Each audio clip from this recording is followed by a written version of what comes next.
PT Freeport Indonesia resmi menjual 30 juta ton biji emas kepada PT Aneka Tambang Tbk atau Antam. Perjanjian ini pun bernilai 12,5 miliar dolar Amerika atau sekitar 200 triliun rupiah. Meskipun terdapat beberapa tantangan dalam implementasi, keseriusan Presiden Jokowi dan partisipasi aktif berbagai pihak diharapkan mampu membawa Indonesia menuju kemajuan ekonomi berkelanjutan dan inklusif. Tanah air kita ini bahkan memiliki cadangan emas terbesar kelima di dunia setelah Australia, Rusia, Amerika Serikat, dan Afrika Selatan. Dengan cadangan emas sebesar 2.600 ton emas atau 5% dari cadangan emas dunia. Mirisnya, kala itu potensi ini tidak dimanfaatkan dengan baik di Indonesia. Banyak biji emas Indonesia yang diekspor ke negara lain untuk diolah.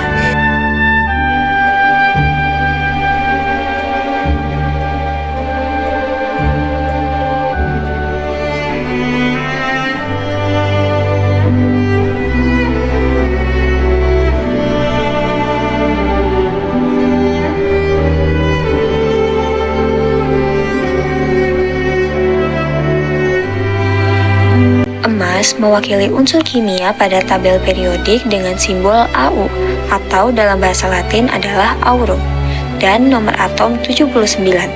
Au mengacu pada unsur transisi dalam tabel periodik unsur dan berkilau, kuning, berat, mudah dibentuk, dan juga ulet. Emas tidak bereaksi dengan bahan kimia lain, tetapi diserang oleh klorin, fluor, dan aqua regia. Emas dibuat menjadi perhiasan dengan nilai jual yang sangat tinggi.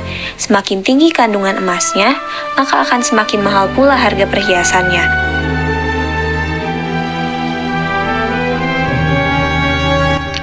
Penambangan emas di Indonesia memiliki sejarah yang panjang, dimulai dari era Kerajaan Nusantara. Catatan sejarah menunjukkan bahwasannya eksploitasi emas di Nusantara telah berlangsung sejak Kerajaan Sriwijaya dan Majapahit yang menggunakan emas sebagai simbol kekuasaan dan perdagangan. Setelah kemerdekaan, pengelolaan tambang emas menjadi tanggung jawab negara melalui perusahaan-perusahaan seperti PT Aneka Tambang Tbk. Pengolahan biji emas konvensional atau tradisional terbagi menjadi dua. Yang pertama ada amalgamsi, yang kedua ada pendulangan. Di masa kini, terdapat pengolahan biji emas modern yakni carbon inlet atau CIL. Biji emas yang telah dihancurkan diolah dalam larutan sianida bersama karbon aktif. Karbon akan menyerap emas dari larutan dan setelah proses pemisahan, emas diambil dari karbon melalui proses elusi.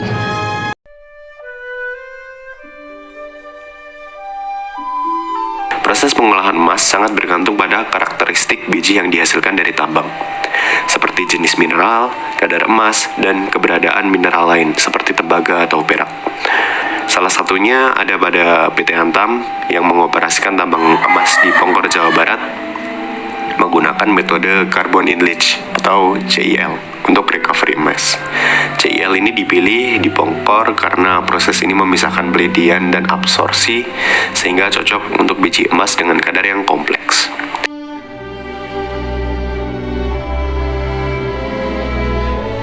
Banyak negara besar seperti Jerman, Amerika, dan lain-lain mulai menggunakan emas sebagai mata uang. Kenapa emas? Tentunya terdapat beberapa alasan. Yang pertama, hal ini dikarenakan nilai intrinsik yang tinggi, dikarenakan kelangkaannya dan permintaannya yang konsisten. Tetapi walaupun saat ini emas sudah tidak digunakan sebagai mata uang, emas masih digunakan sebagai instrumen investasi. Selain itu, nanopartikel emas dapat menyerap cahaya inframerah dan mengubahnya menjadi panas hingga dimanfaatkan dalam terapi fototermal untuk menghancurkan sel-sel kanker. Dan masih banyak kegunaan lainnya dari emas dalam bidang medis.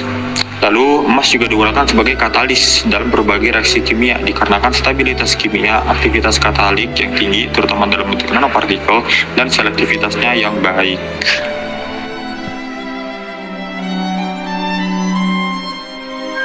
Data produksi emas di Indonesia dari tahun ke tahun, dari tahun 2012 sampai tahun 2023. Banyak negara yang memang menghasilkan emas, tapi produksi emas di dunia nyatanya didominasi oleh beberapa negara besar yang produksinya sangat banyak dan sangat besar, yaitu Cina, Rusia, Australia, dan Amerika Serikat.